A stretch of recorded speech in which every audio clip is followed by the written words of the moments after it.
Hello, everyone. Do you have one day in your life that left so much of a mark on you that you will remember it always and cherish it? May 25th, 1958 is for me a day that will live on in my personal infamy. It's one I will never forget. It didn't mean too much to me that day, or for many years thereafter, but I never forgot it. It was a beautiful sunny spring day, and that's unusual for May in Michigan. More like summer than spring. For me, it was a beginning, an awakening. What happened that day? Though very much a part of a ritual, it became so much more for me than that. May 25th, 1958 was my confirmation day. In the Lutheran Church, it occurs after instruction and makes you a member of the church with the right to take communion. For whatever reason, while most of my classmates attended instruction for 2 years, the pastor confirmed me after just 1. The first thing I remember that day is my introduction to the concept of being nervous. I had always been a carefree kid, but that day I was shaking. Once introduced, I was a very nervous person for many years to come. That is, until the Holy Spirit became my guide. The second thing I remember is the prayer the pastor prayed over me at the altar that day. I honestly believe the Holy Spirit touched me at that moment in a way I didn't realize until 1989. With his hand on my head, Pastor said, quote, "God in heaven, for Jesus' sake, renew and increase in Gail the gift of the Holy Spirit, from her strengthening in faith to her growth in grace, and to the blessed hope of everlasting life," end quote. God clearly answered that prayer of the pastor in my life. In 1989, the Holy Spirit spoke to me, opened my eyes, and asked me to read the Bible from cover to cover, which I did. My life has never been the same since then, as I pledged the rest of this life to serving the Lord. And without my realizing it, that renewal began in me on my confirmation day. The third thing I remember is a picture taken outside the church after the service, a picture I cherish. Though I didn't know it at the time, it would be the last picture my brother and I would ever take together. He was 15 years older than I, and my parents chose him as my godfather. Godparents in the Lutheran Church speak for a child at his or her baptism. My brother did that for me. While I'm no longer Lutheran and have been rebaptized as an adult, because that is what I believe the Bible requires, I'm terribly thankful for my brother. His faith was such an incredible example to me.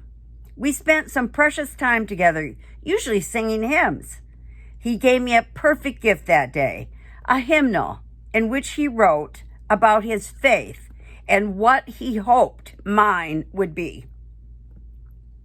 Our mutual love for music, and especially hymns, remains a special memory I will always have of him. And he always called me sister. I miss him. Finally, that day there was a big family gathering at a local banquet hall. My dad is one of 8 children, and my mother is also one of 8.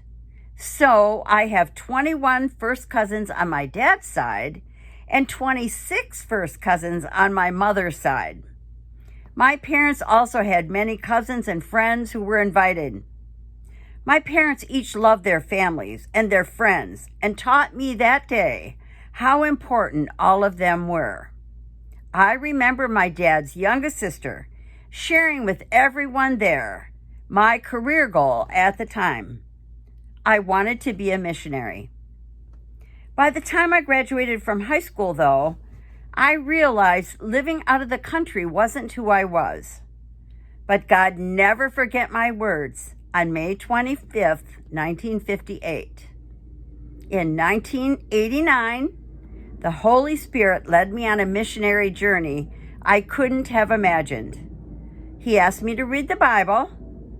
I was so moved by that I wrote a book about it in 2011, a book which won an award and is still making a difference for people.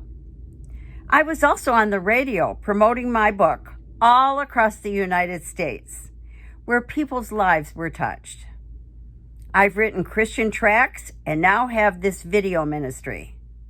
I did indeed become a missionary for God, but that job for me is in the United States.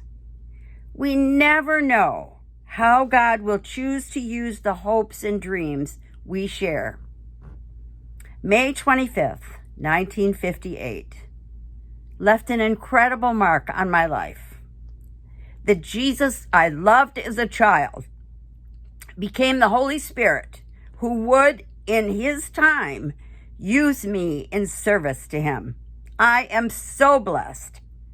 So, in what day did you commit yourself to God and His work? How has that day made a difference in your life? I'd love to hear from you. If a day hasn't come for you yet, pray and give the rest of your life in service to God. Then wait. I guarantee that prayer will be answered, and you'll be eternally grateful it was. Remember these words of Jesus in Matthew chapter 9. The harvest is plentiful, but the workers are few. Ask the Lord of the harvest, therefore, to send out workers into His harvest field. Let us grow together until the harvest. Then speak the words of Isaiah chapter 6, verse 8. Quote, Then I heard the voice of the Lord saying, Whom shall I send? And who will go for us? And I said, Here I am, send me. End quote. Let those now be your words. Thanks for listening. May your faith grow, and may you serve the Lord until He calls you home. That's my prayer. Make it yours. See you Thursday.